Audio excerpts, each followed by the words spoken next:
Hello guys, what's up? So I'm back again for another tutorial video. So in this video, I will gonna show you how you can install and open BlenderKit to your Blender. So if you are interested, then keep on watching. But before all that, if you are new to my channel, consider to like and subscribe for more videos like this, and also, you can comment down below if you have something that you want me to make a tutorial about. So without further ado, let's start the tutorial.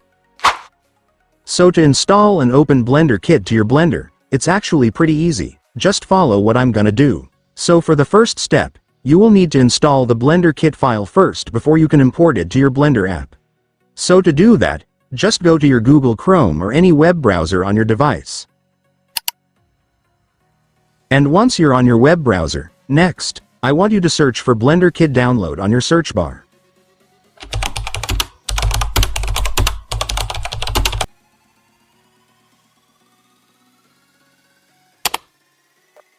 And after searching, you will then be able to see this website where you can download the file for BlenderKit, so just go and open.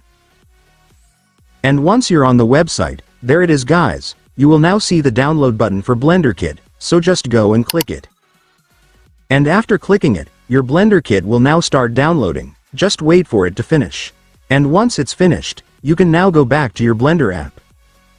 And once you're back on the app, the next step that I will show you is how to import the BlenderKit file that we've downloaded, so we can open it to the Blender app. So to do that, first, I want you to click the Edit option at the menu bar at the top. And after clicking the Edit option, next, I want you to go to Preferences. And after clicking it, this window for Preferences will appear. So here on the Preference window, I want you to make sure that you're on the Add-ons section. And once you're sure that you are on the Add-ons section, next, I want you to click this drop-down arrow at the top right corner of the window.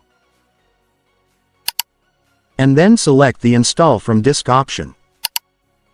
And after clicking it, you will then be directed to the Files window where you can find all the files installed on your device. So just go to the location where the BlenderKit file that you've installed earlier is saved. But most of the time, it will automatically be saved at the Downloads folder of your desktop. So you can try going there to find it.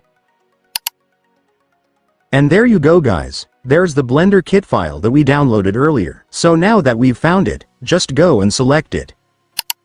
And after selecting, you can now click the Install from Disk button right here. And after that, the BlenderKit will now start installing to your Blender app, so just wait for it to finish. And once it's finished, you will now have your BlenderKit installed to your app, so I will now show you how you can open it. So to do that, just close the Preference window first to go back to the 3D viewport of your Blender. And once you're on the 3D viewport, next, I want you to press the letter N key on your keyboard. And after that, there you go guys, you will now see the BlenderKit option, so just go and open it. And then there you go guys, you can now search for any BlenderKit assets that you want to add to your Blender file right here. And after searching, you will now be able to see many assets that you can add to your Blender, so just select whatever you want. And once it's finished, it's done. Congratulations, you have now imported a BlenderKit asset to your Blender project just like that. And so that's just how you do it guys. Now that you've watched this video, you can now do it yourself. So that concludes our tutorial video for today. I hope it helped you. Thanks for watching. Goodbye.